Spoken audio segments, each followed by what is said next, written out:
प्यारे बच्चों नमस्कार। LGR स्टडी पैरामेडिकल में आप सभी साथियों का स्वागत है। प्यारे बच्चों, एडजेक्टिव के 2 क्लास को आप लोगों ने अच्छी तरीके से पढ़ा होगा, सीखा होगा, समझा होगा। अब जो आगे की क्लासेज होगी वो सिर्फ रूल्स की क्लासेज होगी, साथ ही साथ टाइप्स ऑफ एडजेक्टिव के बारे में जानेंगे कि एडजेक्टिव के कितने टाइप्स होते हैं। तो इस क्लास को भी आप आशा करते हैं हम कि अच्छी तरीके से करेंगे और काफ़ी जो है अच्छा नॉलेज आप लेने की कोशिश करेंगे। तो चलिए हम आगे की चीज़ों को स्टार्ट करते हैं। आगे का जो प्रोसेस है ये है काइंड्स ऑफ एडजेक्टिव को समझना। क्या है? ये है काइंड्स ऑफ एडजेक्टिव को समझना, यानी कि एडजेक्टिव के कितने टाइप्स होते हैं इसको समझने की कोशिश कीजिए। तो एक एक एडजेक्टिव के टाइप्स को हम समझाते चलेंगे और उसके बारे में आपको बताते चलेंगे। तो चलिए, सबसे पहला टाइप्स जो है इसको हम कहते हैं प्रॉपर एडजेक्टिव। क्या कहते हैं इसको? इसको कहा जाता है proper adjective. Proper adjective proper noun की तरह काम करता है। प्रॉपर एडजेक्टिव प्रॉपर नाउन की तरह काम करता है। तो चलिए यहाँ पर यदि हम प्रॉपर एडजेक्टिव की बात करते हैं तो प्रॉपर एडजेक्टिव जो है प्रॉपर नाउन्स से बनने वाले एडजेक्टिव को प्रॉपर एडजेक्टिव कहा जाता है। ये बात सिंपल है। तो चलिए, जैसे यहाँ पर देख लीजिए, कोई प्रॉपर नाउन ले लीजिए। अमेरिका क्या है? किसी देश का नाम है और किसी कंट्री का नाम है, इसलिए ये प्रॉपर है। और इसी का यदि हम एडजेक्टिव बनाना चाहते हैं अमेरिकन, हम कहेंगे कि he is a American man. तो यहाँ पर क्या हो जाएगा? अमेरिका का। तो यहाँ पर ये क्या हो जाएगा? ये एडजेक्टिव होगा ना, अमेरिकन एडजेक्टिव होगा। तो ये प्रॉपर एडजेक्टिव कैसा होगा? जब प्रॉपर नाउन से उसको एडजेक्टिव में कन्वर्ट किया जाएगा तब उसे हम प्रॉपर एडजेक्टिव कहेंगे। हम कहेंगे कि Indian food is very sweet कहेंगे। तो चलिए यहाँ पर कहेंगे, या फिर तो कैसा है भाई साहब? इंडिया का। इंडिया यदि है तो सिर्फ इंडिया जो है ये एक प्रॉपर नाउन है, और जैसे ही इंडियन लगा देंगे तो क्या हो जाएगा? इंडिया का। क्या हो जाएगा? इंडिया का, यानी कि भारत का, इंडिया का। तो यहाँ पर ये क्या हो जाएगा? ये तो एडजेक्टिव विशेषता बताने लगा ना, डिटेल्स बताने लगा। चाहे वो इंडिया का भोजन हो, इंडिया के लोग हों, या फिर इंडिया के जो भी चीज़ हो, तो उनका विशेषता यानी कि उसके बारे में डिटेल्स देने लग रहा है, तो यहाँ पर ये एडजेक्टिव हो जाएगा।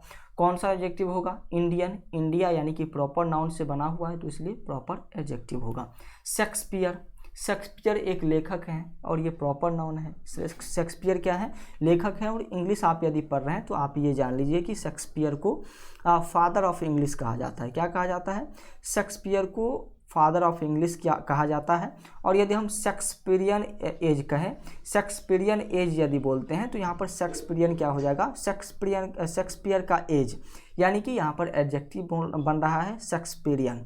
और ये शेक्सपियरियन क्या है? प्रॉपर एडजेक्टिव है। यानी कि आपका बिल्कुल यहाँ तक का जो कॉन्सेप्ट था क्लियर है कि प्रॉपर एडजेक्टिव किसको कहेंगे।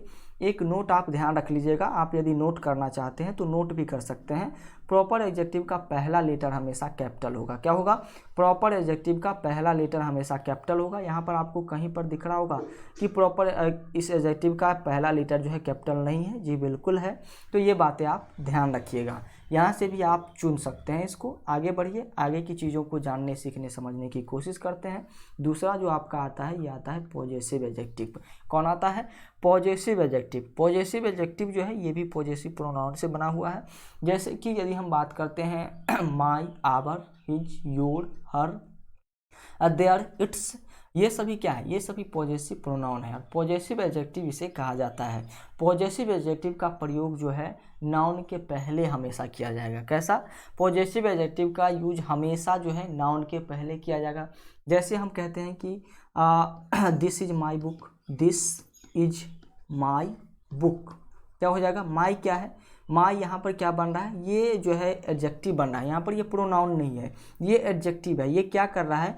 इस बुक के बारे में विशेषता बतला रहा है कि ये बुक किसी व्यक्ति का है। तो दिस इज माई बुक, ये माई क्या है? पॉजेसिव प्रोनाउन है और यहाँ पर ये पॉजेसिव एडजेक्टिव का काम कर रहा है और ये नाउन से पहले आ रहा है। हम कहेंगे कि दैट इज योर टेबल, या फिर कुछ भी कहेंगे तो यहाँ पर टेबल लास्ट में आ रहा है, उससे पहले योर यानी कि पॉजेसिव एडजेक्टिव। तो यहाँ पर याद रखिएगा, एक भेद आपको बता रहे हैं कि हमेशा जो है नाउन के पहले पॉजेसिव एडजेक्टिव आएगा। एक बार में ये सारी चीज़ें आपको ध्यान में नहीं रहेगी। जैसा आप 2 क्लास किया है बिना जो है किसी रूल्स का, तो यहाँ पर आपको थोड़ी दिक्कत होगी। जब हम रूल्स बताएंगे, रूल्स आपको करनी ही होगी, तो इसके लिए थोड़ा आपको कॉन्शियस रहना होगा। तो पॉजेसिव एडजेक्टिव जो है का प्रयोग जो है कब किया जाएगा, नाउन से पहले किया जाएगा। तो यहाँ पर बिल्कुल करेक्ट आंसर, करेक्ट आंसर क्यों बोल रहे हैं हम। चलिए अब आते हैं तीसरा जो आपका एडजेक्टिव है जिसको हम कहते हैं डिस्ट्रीब्यूटिव एडजेक्टिव। डिस्ट्रीब्यूटिव एडजेक्टिव आपने पढ़ चुका है प्रोनाउन वाले चैप्टर में। इच, एवरी, आइदर, नाइदर, ये सभी क्या है भाई साहब, ये सभी प्रोनाउन है, लेकिन यहाँ पर जो है एडजेक्टिव का काम कर रहा है। तो डिस्ट्रीब्यूटिव एडजेक्टिव और एडजेक्टिव का काम क्यों कर रहा है ये तो आप सभी बच्चे जानते ही हैं, क्योंकि 2 क्लास आपने कंप्लीटली किया है। तो डिस्ट्रीब्यूटिव एडजेक्टिव कौन कौन से हो जाएंगे, इच, एवरी, आइदर, नाइदर, ये सभी डिस्ट्रीब्यूटिव एडजेक्टिव कहे जाते हैं। इसमें इच का प्रयोग जो है 2 या 2 से अधिक जो चीज़ें हैं उनके लिए की जाती है, ये बात आप जानते हैं। 2 या 2 से अधिक जो पॉजिटिव वाली चीज़ें होंगी उसके लिए यूज किसका किया जाता है, उसके लिए यूज किया जाता है इच का। जैसे each of the students was punished, तो यहाँ पर क्या हो जाएगा भाई साहब, प्रत्येक स्टूडेंट को क्या किया गया है भाई साहब, पनिश्ड किया गया है। तो यहाँ पर बिल्कुल जो है इसी तरीके से आपके एग्जाम में भी एरर होंगे और उस एरर को आपको चूज करनी होगी। चलिए दूसरा एवरी के बारे में भी जान लेते हैं। एवरी के बारे में आप जानते हैं कि एवरी का प्रयोग हमेशा 2 या 2 से अधिक वस्तुओं या फिर व्यक्तियों के लिए किया जाता है। 2 या 2 से अधिक व्यक्तियों या फिर वस्तुओं के लिए एवरी का प्रयोग किया जाता है। He gave every boy the same pen.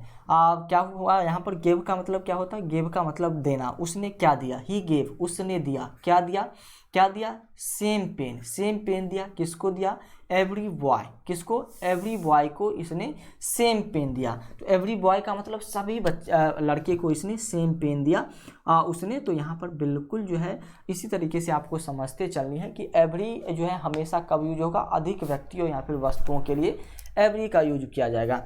Either पर आते हैं और नाइदर पर आते हैं। आइदर और नीदर में क्या होता है, आइदर और नीदर का प्रयोग सिर्फ 2 व्यक्तियों के लिए किया जाता है। आइदर जो है पॉजिटिव केस में किया जाएगा और नीदर निगेटिव केस में किया जाएगा। जैसे there are 2 girls in the room, there are 2 girls in the room, neither girls is beautiful, जिसमें से कोई गर्ल क्या है भाई साहब, 2 लड़की जो है रूम में है, लेकिन दोनों में से एक भी लड़की क्या है, ब्यूटीफुल नहीं है। तो यहाँ पर क्या किया, नीदर का यूज जो किया गया है ये निगेटिव के लिए किया गया है। किसके लिए, निगेटिव केस के लिए किया गया है। वहीं पर यदि हम बात करते हैं, यहीं पर यदि पॉजिटिव के रूप में यूज किया जाता तो there are 2 girls in the room, either girls is beautiful. तो चलिए आइदर गर्ल्स इज ब्यूटीफुल हो जाता, यानी कि दोनों जो है ब्यूटीफुल है, तो यहाँ पर आर का यूज तब हो जाता। चलिए आगे बढ़ते हैं, अगले नंबर को चीज़ को देखते हैं। और अगला जो आपका टॉपिक है ये है इच, एवरी, आइदर और नाइदर के बाद प्रयुक्त नाउन पहले आर्टिकल का प्रयोग नहीं किया जा सकता है। जी बिल्कुल, देखिए यहाँ पर यदि इच हो, एवरी हो, आइदर हो, नीदर हो के बाद प्रयुक्त नाउन के पहले, इसके बाद यदि कोई नाउन हो तो इस नाउन के पहले आर्टिकल का यूज नहीं किया जाता। आर्टिकल का यूज आपको कहीं पर लग रहा है, इसमें क्या, इसमें आर्टिकल का यूज कहीं पर आपको देखने को मिल रहा है क्या, there are 2 girls in the room, neither girls is beautiful, कहीं पर आर्टिकल आपको नहीं लग रहा है। जब इच, एवरी, आइदर, नीदर हो तो इसमें जो है नाउन के पहले आर्टिकल नहीं लगेगा, ये बातें आप ध्यान रखिएगा। चलिए आगे बढ़िए, आगे की चीज़ों को देखिए। आगे जो है डेमोन्स्ट्रेटिव एडजेक्टिव के बारे में पूछा जा रहा है और ये चौथा है। डेमोन्स्ट्रेटिव एडजेक्टिव जो है आपका चौथा ये एडजेक्टिव का टाइप्स है, काइंड्स है। तो यहाँ पर डेमोन्स्ट्रेटिव एडजेक्टिव 2 प्रकार के होते हैं। सबसे पहले तो ये जानिए, डेमोन्स्ट्रेटिव एडजेक्टिव 2 प्रकार के होते हैं, एक डेफिनिट डेमोन्स्ट्रेटिव एडजेक्टिव और एक इनडेफिनिट डेमोन्स्ट्रेटिव एडजेक्टिव। डेफिनिट जो डेमोन्स्ट्रेटिव एडजेक्टिव है इसमें से आता है दिस, दैट, दिच, दोज, उसके बाद सच और सेम। ये सभी क्या है, ये सभी डेमोन्स्ट्रेटिव एडजेक्टिव के टाइप्स हैं। और इसमें से कौन से टाइप्स हैं, डेफिनिट एडजेक्टिव के। तो यहाँ पर डेफिनिट यानी कि जब एडजेक्टिव किसी निश्चित वस्तु या फिर क्या कह सकते हैं व्यक्ति का बोध कराता हो, उसके लिए यदि किसी भी डेफिनिट का मतलब क्या होता है, डेफिनिट का मतलब होता है निश्चित, किसी निश्चित वस्तु या फिर व्यक्ति का बोध यदि करा रहा है तब उस टाइम हम क्या कहेंगे, उस टाइम हम इसको कहेंगे डेफिनिट एडजेक्टिव। और ये डेफिनिट कौन कौन से हैं, दिस, दैट, दिच, दोज, ये सभी डेफिनिट है। जब आप कहेंगे कि दिस इज अ काउ, तो यहाँ पर ये काउ क्या हो जाएगा, ये डेफिनिट हो गया। डेफिनिट है कि ये काउ ही है। हम कहते हैं कि दैट इज पेन, डेफिनिट है कि ये पेन ही है। हम कहेंगे कि दीज आर मैन, तो या फिर दीज आर स्टूडेंट्स, तो वो स्टूडेंट्स ही है, ये डिफिनिट है।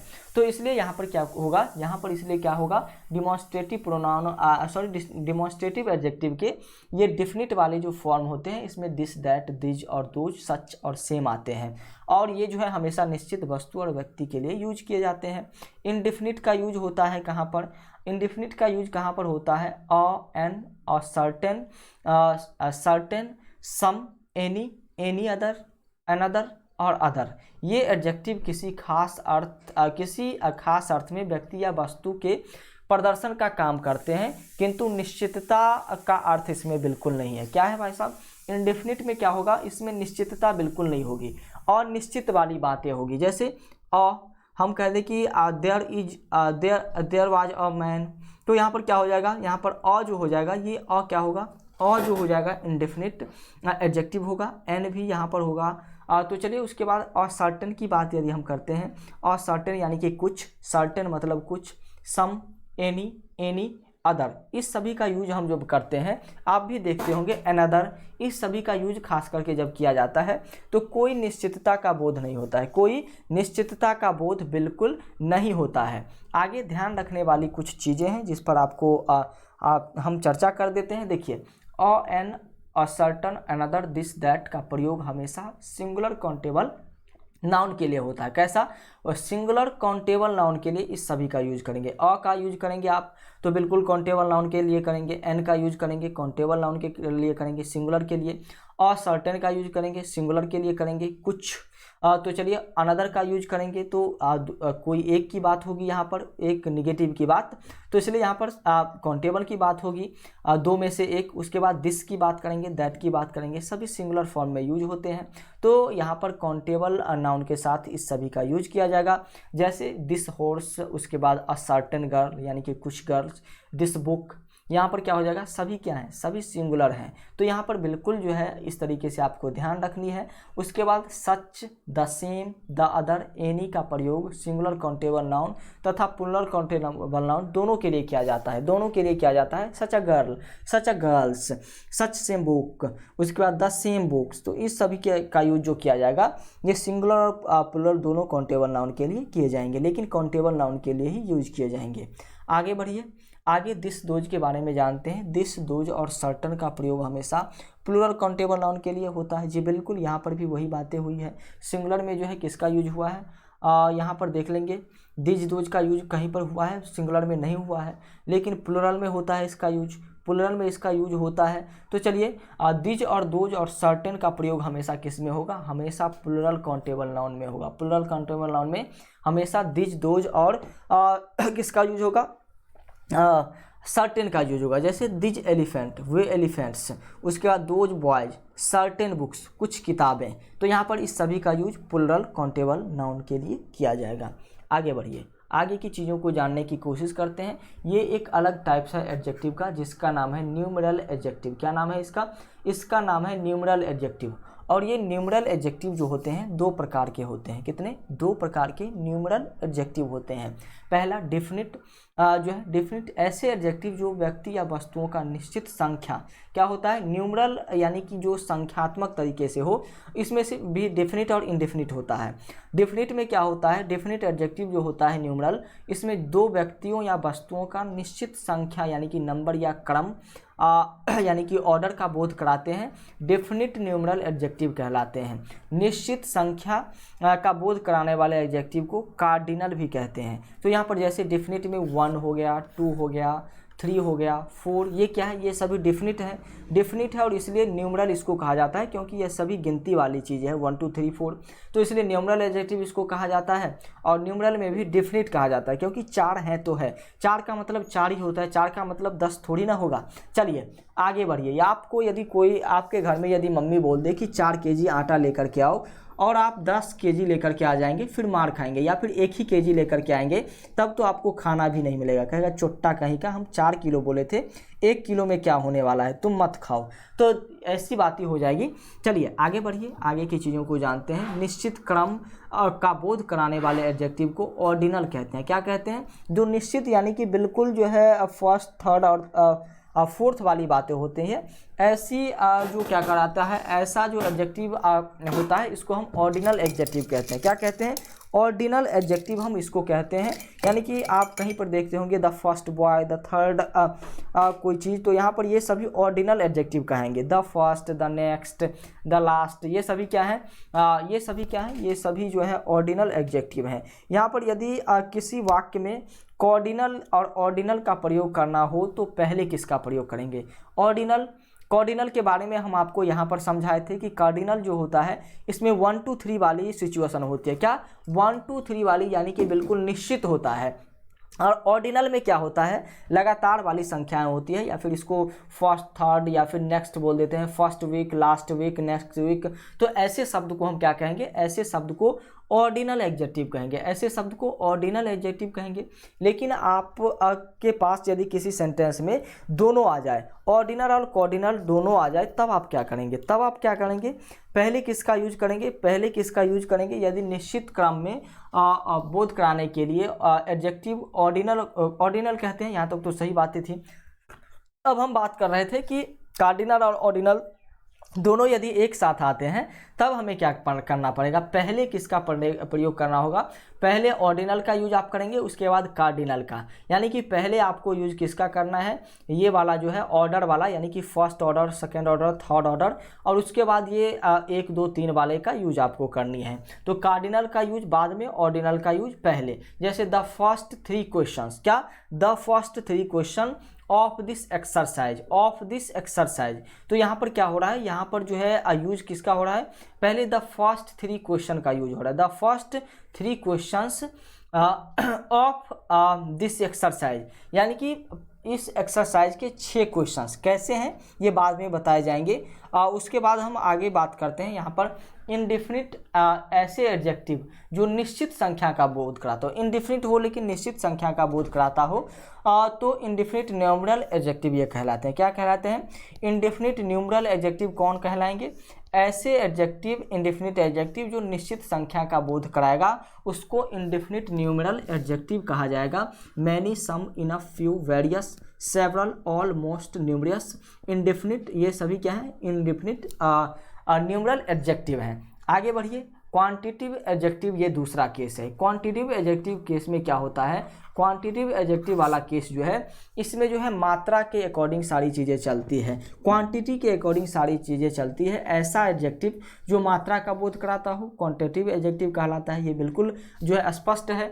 उसके बाद जैसे मच हो गया, उसके बाद लिटिल यानी कि कुछ, होल यानी कि पूरा, सम यानी कि कुछ, इनफ यानी कि पर्याप्त, ऑल, मोस्ट, ये सभी क्या है? क्वांटिटिव एडजेक्टिव है, क्योंकि इसमें मात्रा का बोध कराया गया है। चलिए अब इसके रूल्स को जानते हैं। क्वांटिटिव एडजेक्टिव में मच, लिटिल और होल का प्रयोग हमेशा मात्रा के लिए किया जाता है। क्या किया जाता है? मच, लिटिल और होल, इसका प्रयोग हमेशा मात्रा के लिए किया जाता है। जैसे मच मिल्क का यूज करते हैं, लिटिल शुगर का यूज करते हैं, होल बुक का यूज करते हैं। तो मात्रा के लिए क्या किया जाता है? होल का मतलब 2-4 बुक नहीं, पूरा बुक, सभी बुक। तो चलिए इस सभी का यूज जो है किसके लिए किया जाता है? क्वांटिटिव एडजेक्टिव में मात्रा के लिए किया जाता है। वहीं यदि ऑल, सम और इनफ, सफिशिएंट और मोस्ट का यूज करना हो तो इसका प्रयोग किसके लिए किया जाएगा? इसके बाद और भी जो भी सब्जेक्ट हो इसके लिए यूज किसका किया जाएगा? मात्रा तथा संख्या दोनों में इसका यूज किया जाता है। किसका? ऑल, सम, इनफ और सफिशिएंट, मोस्ट और भी जो भी चीज़ें हैं उसका यूज हमेशा मात्रा और संख्या दोनों के लिए किया जाएगा। लेकिन जो डेफिनिट यहाँ पर आपको दिख रहा है मच, उसके बाद लिटिल और शुगर, इसका यूज हमेशा किसके लिए करेंगे? इसके लिए इसका यूज हमेशा मात्रा के लिए करेंगे। चलिए आगे की चीज़ों को अब समझेंगे। अगला क्वेश्चन अगला जो टॉपिक आपका है ऑल, सम, इनफ, सफिशिएंट, मोस्ट, इसके बारे में तो हम जान चुके हैं। अब आइए क्वालिटिव एडजेक्टिव क्या करता है? किसी भी नाउन या प्रोनाउन की क्वालिटी को बताता है। क्या करता है? नाउन या फिर प्रोनाउन के क्वालिटी को बताने का काम क्वालिटिव एडजेक्टिव का है। ये एडजेक्टिव कैसे एडजेक्टिव होते हैं? ऐसे एडजेक्टिव जो व्यक्ति या फिर वस्तुओं का आकार, स्थिति आदि गुणों का बोध कराता हो, यानी कि क्वालिटी का बोध कराता हो, उसे हम क्वालिटी एडजेक्टिव कहते हैं। क्वालिटी में क्या आएगा? खराब आएगा, अच्छा आएगा, या फिर आकार आएगा, या फिर स्थिति, वही खराब अच्छा वाली बातें। तो ऐसे यदि यानी कि गुण का बोध खास करके हो, क्वालिटी का मतलब गुण भी होता है, तो क्वालिटी का बोध यदि करा रहा है तो उसको आप क्या कहेंगे, उसको आप क्वालिटिव एडजेक्टिव कहेंगे। जैसे कि कोई चीज़ बड़ा है तो उसको हम बिग कहेंगे, कोई चीज़ छोटा है तो हम इसकी क्वालिटी को बताएंगे कि ये स्मॉल है, ये हमारे लिए नहीं चलेगा, ये हम नहीं लेंगे। गुड है तो अच्छी बातें हैं, बैड है तो बुरी बातें हैं, अगली, ब्यूटीफुल, ये सभी क्या है, क्वालिटिव एडजेक्टिव है, यानी कि क्वालिटी को बता रहा है। क्वालिटिव एडजेक्टिव दो टाइप्स के होते हैं, इसमें इंटरोगेटिव एडजेक्टिव के बारे में हम जानते हैं। तो चलिए यहाँ पर क्वालिटिव एडजेक्टिव यहीं पर खत्म होती है। अब हम जानते हैं किसके बारे में, इंटेरोगेटिव एडजेक्टिव के बारे में। इंटेरोगेटिव एडजेक्टिव क्या होता है, प्रश्नवाचक चिन्ह वाली चीज़ों को इंटेरोगेटिव के नाम से जानते हैं, ये तो आप सभी बच्चे भी जानते हैं। तो जिन एडजेक्टिव का प्रयोग प्रश्न पूछने के लिए किया जाएगा उन्हें हम इंटेरोगेटिव एडजेक्टिव कहेंगे। जैसे कहेंगे which girls do you like most, which girls do you like most, तो यहाँ पर कितने गर्ल जो है आपको लाइक करती है अधिकतम, ये पूछा जा रहा है। तो यहाँ पर क्या हो रही है, यहाँ पर जो है इंटरोगेटिव बातें हो रही है, यहाँ पर प्रश्न पूछा जा रहा है। तो इसलिए ये क्या हो जाएगा, इंटरोगेटिव एडजेक्टिव होगा। एक्सक्लामेटरी एडजेक्टिव, ये आपका लास्ट एडजेक्टिव है। एक्सक्लामेटरी एडजेक्टिव ये आपका लास्ट एडजेक्टिव है, और इस एडजेक्टिव में जो है आश्चर्यजनक बातें जो होती है उसी को हम कहते हैं एक्सक्लामेटरी, ओह ये सारी बातें। और यहाँ पर आप इसका साइन ऐसे देते हैं, एक्सक्लामेशन साइन जो है ऊपर ये दंड रहेगा और नीचे ये बिंदु रहती है, तो ये सारी एक्सक्लामेशन वाली वर्ड होते हैं। तो चलिए आश्चर्य का भाव यदि आप प्रकट करने के लिए प्रयुक्त एडजेक्टिव को एक्सक्लामेटरी एडजेक्टिव कहा जाता है। इस रूप में सिर्फ व्हाट का प्रयोग किया जाता है, किसका, इसमें सिर्फ व्हाट का प्रयोग किया जाता है। तो चलिए एडजेक्टिव एक्सक्लामेटरी में सिर्फ व्हाट का प्रयोग किया जाता है, लेकिन एक्सक्लामेशन साइन में और भी बहुत सारी शब्द है जिसका यूज किया जाता है, लेकिन एक्सक्लामेटरी एडजेक्टिव में याद रखिएगा सिर्फ व्हाट का प्रयोग किया जाता है। व्हाट अ ब्यूटीफुल गर्ल, यहाँ पर एडजेक्टिव कौन है, ब्यूटीफुल है। ब्यूटीफुल क्या है, एडजेक्टिव है। व्हाट अ ब्यूटीफुल ये पूरा का पूरा एडजेक्टिव है, ये फ्रेज बन रहा है,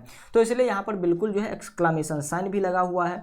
तो चलिए ये आश्चर्यजनक बात हो गई, आप किसी लड़की को देखते हैं तो वो कितना सुंदर लड़की है, तो यहाँ पर क्या हो जाएगा, यहाँ पर जो है ये पूरा एक एडजेक्टिव क्लॉज बन जाता है, उसके बाद गर्ल लगता है, तो यहाँ पर क्या हो जाएगा, ये एक्सक्लामेशन का साइन लग गया।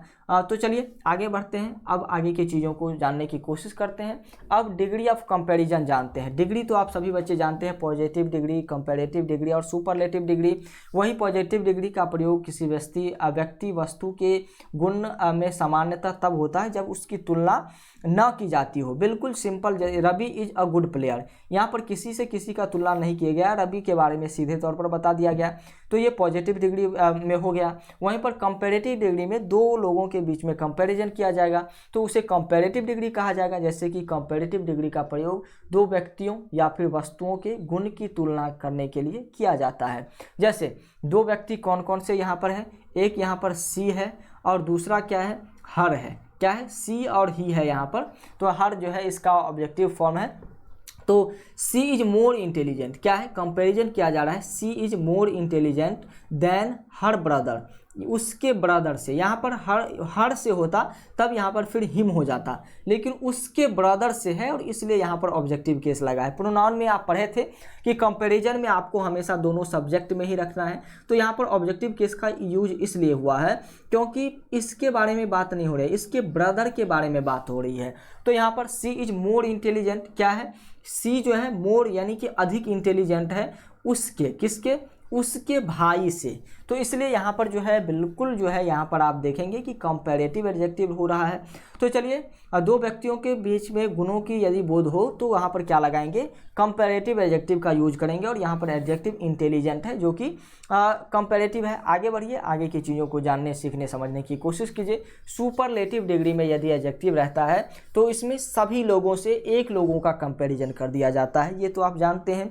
जितने भी वहाँ पर ग्रुप में लोग होंगे सभी से एक का कंपैरिजन कर दिया जाएगा। जैसे यहाँ पर रेखा के बारे में कहा जा रहा है कि रेखा, क्या कहा जा रहा है, Rekha is the most beautiful girl in the school. कहाँ, पूरे स्कूल की बात यहाँ पर हो रही है, यहाँ पर पूरे स्कूल की बात हो रही है, द स्कूल, पूरे स्कूल में क्या है, रेखा मोस्ट ब्यूटीफुल है, यानी कि सबसे क्या है, सबसे सुंदर है। रेखा पूरे स्कूल में सबसे सुंदर है, तो मोस्ट ब्यूटीफुल यानी कि यहाँ पर सुपरलेटिव एडजेक्टिव का यूज किया गया है। आगे बढ़िए, कुछ जो अब आपको हम फैक्ट बता रहे हैं, इस फैक्ट को काफ़ी ध्यान से देखने की आप कोशिश करेंगे तो अच्छा होगा, अच्छी बातें होगी।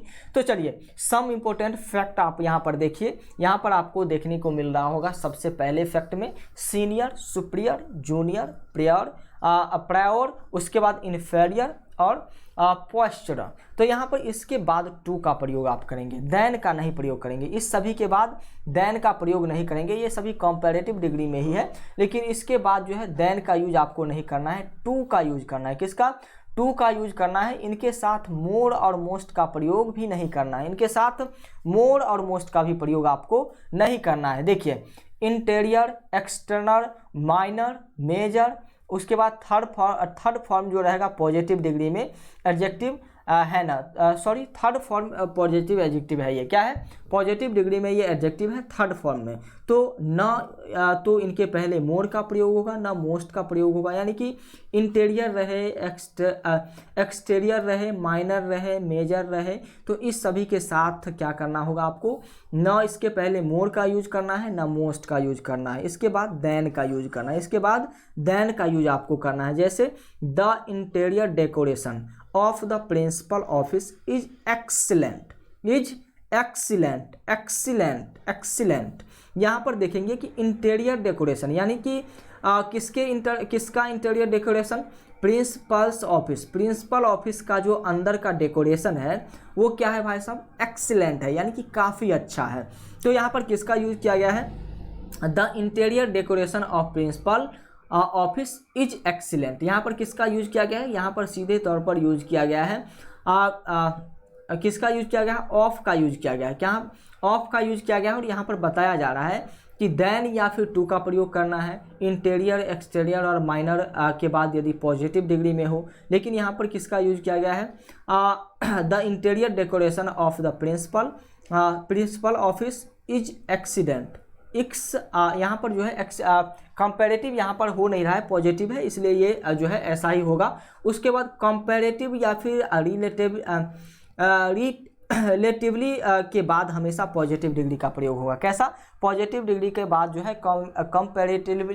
कंपैरेटिवली और प्रिंसिपल, ये जो बातें हो जाती हैं रिलेटिव वाली बातें, इसके बाद पॉजिटिव डिग्री का यूज होता है। उसके बाद इनफ वाला वर्ड जो आता है, इनफ के पहले हमेशा पॉजिटिव डिग्री का प्रयोग होता है। आगे प्रेफर के बाद सॉरी टू का प्रयोग होता है यदि तुलना दो नाउन के बीच हो। जी बिल्कुल, देखिए यहाँ पर प्रेफर के बाद हमेशा टू का प्रयोग होगा। किसका? टू का प्रयोग होगा। यदि कब होगा? जब तुलना दो नाउन के बीच में होगा। जैसे the prefers fish to chicken, she prefers क्या है? Fish to chicken. यहाँ पर वो क्या करती है भाई साहब? प्रीफर करती है फिश या फिर चिकन के बारे में यहाँ पर बताया जा रहा है। सी प्रीफर्स फिश टू चिकन। तो यहाँ पर क्या हो रहा है? फिश और चिकन दो नाउन है और इस दो नाउन के बीच में जो है टू का यूज किया गया है। दो नाउन के बीच में टू का यूज किया गया है। क्यों किया गया है? क्योंकि यहाँ पर प्रीफर्स का यूज हुआ है, प्रीफर्स का यूज हुआ है। प्रेफर्स इसको बोलते हैं, प्रेफर्स। तो यहाँ पर जो है क्या हो जाएगा? ये प्रेफर्स कर रहा है फिश को चिकन के बदले। यहाँ पर आगे बढ़िएगा। लेकिन यदि तुलना इनडिफिनिट के बीच हो, इनफाइनाइट्स यानी कि अनंत के बीच हो, यदि तुलना इनफाइनाइट्स के बीच हो यानी कि अनंत के बीच में हो, तो प्रेफर के बाद रेदर का प्रयोग, रेदर देन का प्रयोग होगा जब अनंत का बात हो। यहाँ पर तो दो की बात हो रही थी, फिश और चिकन की, लेकिन I prefer to read rather than play. मैं क्या करता हूँ भाई साहब? पढ़ना अधिक पसंद करता हूँ। किससे? प्ले से। तो यहाँ पर रेदर देन लगाना होगा। तो चलिए यहाँ पर बिल्कुल जो है यहाँ पर के सेंटेंस को आप समझ रहे होंगे। आगे बढ़िए। प्रीफरेबल के बाद टू का प्रयोग किया जाता है। Lemon juice is preferable to tea. Lemon juice जो है क्या है? प्रेफरेबल है। किससे? चाय से। तो यहाँ पर किसका प्रयोग किया गया है? यहाँ पर टू का प्रयोग किया गया है, क्योंकि यहाँ पर लगा हुआ है प्रीफरेबल। चलिए आगे बात करते हैं। Perfect, complete, full, excellent, unique, उसके बाद एक्सटर्म, सर्कुलर, यूनिवर्सल, चीफ, गोल्डन आदि का न तो कंपैरेटिव डिग्री बनाया जाता है और न ही सुपरलेटिव डिग्री। ये शब्द आप याद रखेंगे। Perfect, complete, full, excellent. Excellent का अभी कोई नहीं बनता है। यूनिक, उसके बाद एक्सटर्म, सर्कुलर, यूनिवर्सल, चीफ और गोल्डन। इसका कोई ना तो कंपैरेटिव डिग्री बनेगा और ना ही सुपरलेटिव, ये आपको ध्यान रखनी है। तो चलिए इसका जो डिग्री फॉर्म सेम रहेगा वही रहेगा। चलिए सो या फिर एज के साथ हमेशा पॉजिटिव डिग्री का यूज होगा और एज का प्रयोग होता है। जी बिल्कुल, पॉजिटिव डिग्री और एज का प्रयोग होता है कब? सो और एज के साथ। तो चलिए यहाँ पर आगे बढ़िए। प्रीफेबल के बाद टू का प्रयोग होता है, ये तो आप लोगों ने देखा। उसके बाद perfect, complete, excellent, unique, extreme, circular, universal, इसके साथ जो है सुपरलेटिव इसको कंपैरेटिव बनाया जाता है और न ही सुपरलेटिव। ये चीज़ें दोबारा आ गई क्या? ये चीज़ें दोबारा आ गई। तो चलिए इसको छोड़िए, आगे बढ़िए। आगे देखिए यहाँ पर सो या फिर एज के साथ हमेशा पॉजिटिव डिग्री का और एज का प्रयोग किया जाएगा। ये बिल्कुल वही बातें फिर से आ गई। तो चलिए वही बातें हैं, तो इसको छोड़िए। अब आपका क्लास आज का कंप्लीट होता है और एडजेक्टिव आपका बिल्कुल कंप्लीट हो चुका है। एडजेक्टिव आपका बिल्कुल कंप्लीट हो चुका है। आगे के क्लास में हम एडजेक्टिव के प्रैक्टिस सेशन को करेंगे, तो आप जी बिल्कुल तैयार रहिएगा सभी बच्चे प्रैक्टिस सेशन को करने के लिए। आप इसी तरीके से सभी सब्जेक्ट की बेहतर तैयारी करना चाहते हैं तो हमारे पेड कोर्स को ज्वाइन कर सकते हैं। इसके लिए अधिक जानकारी आप यदि लेना चाहते हैं 7479823598 पर कॉल करके ले सकते हैं। सभी विषय की बेहतर तैयारी आपको यहाँ पर कराई जाएगी। साथ ही साथ चैप्टर वाइज थ्योरी के क्लासेज होंगे और ऑब्जेक्टिव के क्लासेज होंगे। सभी विषय का PDF नोट्स आपको मिल जाएगा। यहाँ पर प्रीवियस ईयर क्वेश्चन का भी प्रैक्टिस आपको कराया जाएगा। आगे आप यदि बढ़ते हैं तो आपके सामने जो है ऑल सब्जेक्ट की तैयारी कराई जाएगी। ऐसा कहा जा रहा है आपके एंट्रेंस एग्जाम में physics, chemistry, math, bio, GK और हिंदी, इंग्लिश से क्वेश्चन आते हैं और ये सारे सब्जेक्ट आपको यहाँ पर कवर अप कराए जाएंगे बिना किसी कोचिंग और अदर क्लास के। तो इस कोर्स को आप ज्वाइन कर सकते हैं। 74 वाला नंबर जो है 7479823598 ये नंबर है। इस नंबर पर कॉल करके और भी जानकारी ले सकते हैं। कोर्स फी मात्र 599 रुपया है। क्लास कहाँ चलेगा? LGR स्टडी लाइव ऐप पर। इस रेड लोगो वाले एप्लीकेशन पर क्लास चलेगा। आप प्ले स्टोर पर LGR स्टडी सर्च कीजिएगा, दोनों एप्लीकेशन आपके सामने आएगा। इस रेड वाले एप्लीकेशन को इंस्टॉल करके रजिस्टर कर लीजिएगा। रजिस्टर पर क्लिक कीजिएगा, इस प्रकार का इंटरफेस खुलेगा। इसमें जो भी चीज़ें भरनी है इसको फिल करके टर्म कंडीशन एग्री कर दीजिएगा और रजिस्टर पर आप क्लिक कर दीजिएगा। आगे आपके सामने पैरामेडिकल का ऑप्शन आएगा, तो पैरामेडिकल के ऑप्शन पर आपको क्लिक करनी है। आगे बढ़िएगा, सेव वाले आइकन पर आपको क्लिक कर देनी है। आगे आपके सामने पेड कोर्स का ऑप्शन आएगा। पेड कोर्स के ऑप्शन पर आप जैसे ही क्लिक करते हैं तो आपके सामने अगला ऑप्शन आएगा बायनो का। बायनो के ऑप्शन पर आप जैसे ही क्लिक करेंगे तो पे नो या फिर बायनो या फिर पे ऑनलाइन का ऑप्शन आएगा। बायनो का ऑप्शन पहले आएगा, बायनो पर क्लिक कीजिएगा, पे ऑनलाइन का ऑप्शन आएगा। पे ऑनलाइन पर आप जैसे ही क्लिक करेंगे आपके सामने ऑप्शन इस प्रकार का आ जाएगा। आप पेमेंट कर सकेंगे किसी भी तरीके से, आपका पेमेंट यहाँ पर कंप्लीट हो जाएगा। पेमेंट आप कर सकते हैं नेट बैंकिंग, वॉलेट, पे लेटर, और पेमेंट जैसे ही कंप्लीट होगा आपका कोर्स इनरोल हो जाएगा। आप यदि चाहते हैं कि क्या कर सके भाई साहब, आपके कोर्स को हम ज्वाइन करके दें, तो इसके लिए आपको क्या करना है? इसके लिए आपको फ़ोनपे, गूगल पे, पेटीएम नंबर जो है 7631244178 इस पर आपको कॉल करनी है, इस पर आपको पेमेंट करनी है, या फिर QR कोड पर भी पेमेंट कर सकते हैं। और व्हाट्सएप या फिर कॉल करेंगे यहाँ पर 7479823598 पर। यहाँ से आपके कोर्स को इनरोल कर दिया जाएगा। आपकी तैयारी पूरी हो चुकी है और आप प्रैक्टिस करना चाहते हैं PVI ऑब्जेक्टिव क्वेश्चन का, VVI सब्जेक्टिव क्वेश्चन का, क्विक रिवीजन नोट्स का, क्लास नोट्स का या लेना चाहते हैं, या फिर मॉडल पेपर का प्रैक्टिस करना चाहते हैं, ऑनलाइन टेस्ट देना चाहते हैं, तो ये सारी सुविधाएं बिल्कुल फ्री में आपको मिल रही है। कहाँ पर? LGR स्टडी के इस व्हाइट लोगो वाले एप्लीकेशन पर। तो आप इसको भी इंस्टॉल कर सकते हैं अपने नीड के अकॉर्डिंग।